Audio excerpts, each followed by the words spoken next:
શ્રી ગણેશાય નમઃ.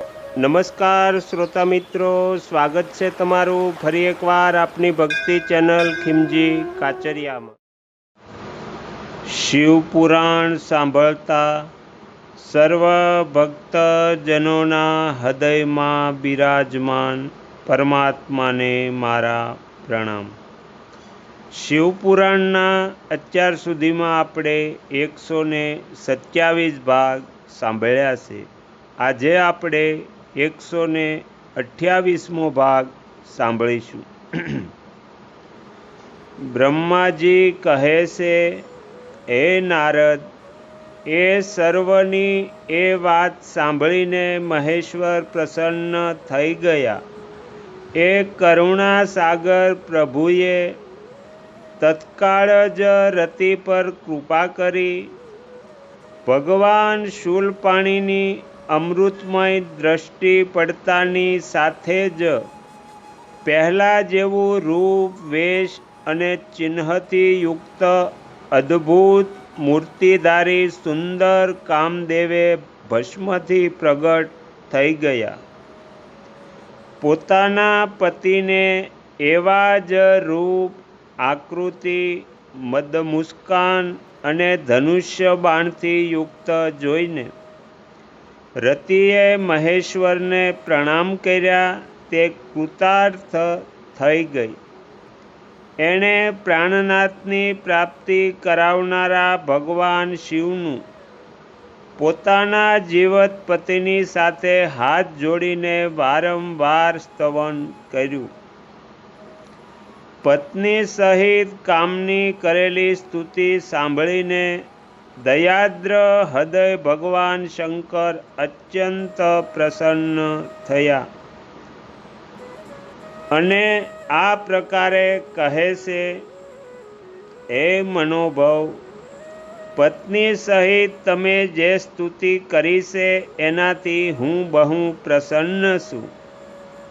સ્વયં પ્રગટ થનારા હે કામ, તમે વરદાન માંગો, હું તમને મનોવાંચિત વસ્તુ આપીશ.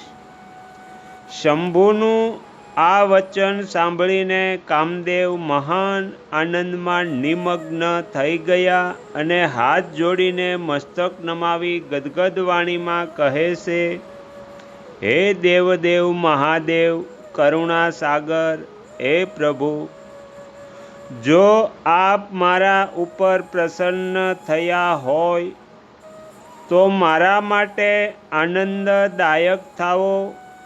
હે પ્રભુ, પૂર્વકાળમાં મેં જે અપરાધ કર્યો હતો એની મને ક્ષમા કરો.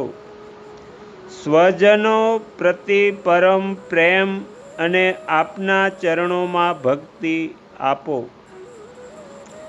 કામદેવનું આ કથન સાંભળીને પરમેશ્વર શિવ પ્રસન્ન થઈને કહે છે, બહુ સારું. એ પછી એ કરુણાનિધિ હસીને કહે છે, હે મહામતે કામદેવ, હું તમારા ઉપર પ્રસન્ન છું. તમે મનમાંથી ભય કાઢી નાખો, ભગવાન વિષ્ણુની પાસે જાઓ અને આ ઘરથી બહાર જ રહો. ત્યાર પછી કામ શિવજીને પ્રણામ કરીને બહાર આવી ગયા.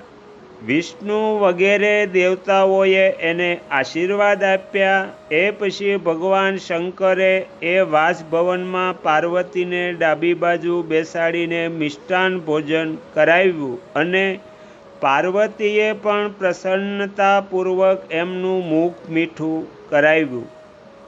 એ પછી ત્યાં લોકાચારનું પાલન કરતાં કરતાં આવશ્યક કૃત્ય કરીને મેના અને હિમવાનની આજ્ઞા લઈને ભગવાન શિવ જાનીવાદ ચાલ્યા ગયા. હે મુને, એ સમયે મહાન ઉત્સવ થયો અને વેદમંત્રનો ધ્વનિ થવા લાગ્યો. લોકો 4 પ્રકારના વાઘો વગાડવા લાગ્યા. જાનીવાસે પોતાના સ્થાન પર પહોંચીને લોકાચાર વશ મુનિઓને પ્રણામ કર્યા. શ્રી હરિને અને મને પણ એમણે મસ્તક નમાવ્યું. નમસ્કાર કર્યા પછી બધા દેવતાઓએ એમની વંદના કરી. એ સમયે ત્યાં જય જયકાર, નમસ્કાર તથા સમસ્ત વિઘ્નોનો નાશ કરનારા વેદ ધ્વનિ પણ થવા લાગ્યા.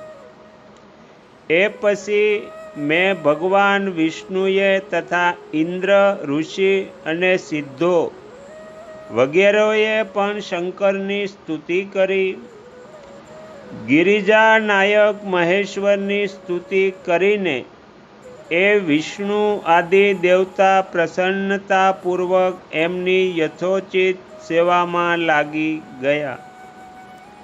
ત્યારબાદ લીલાપૂર્વક શરીર ધારણ કરનાર મહેશ્વર શંભુએ એ સૌને સન્માન આપ્યું.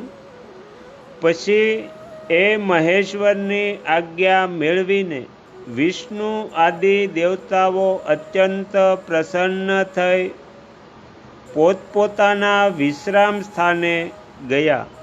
તો અહીંયા શિવપુરાણનો 128મો ભાગ સમાપ્ત થાય છે. હવે પછીના વિડીયોમાં આપણે 129મો ભાગ સાંભળીશું.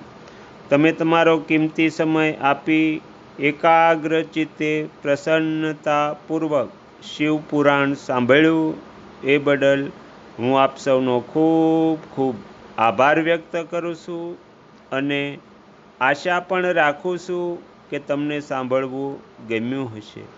જો ગમ્યું હોય તો અન્ય ભક્તજનો સુધી પણ પહોંચાડજો. શ્રી સદ્ગુરુદેવની જય. આગળના વિડીયો જોવા માટે આ ચેનલને આ રીતે સબસ્ક્રાઈબ કરો અને બેલ આઇકન પર દબાવો.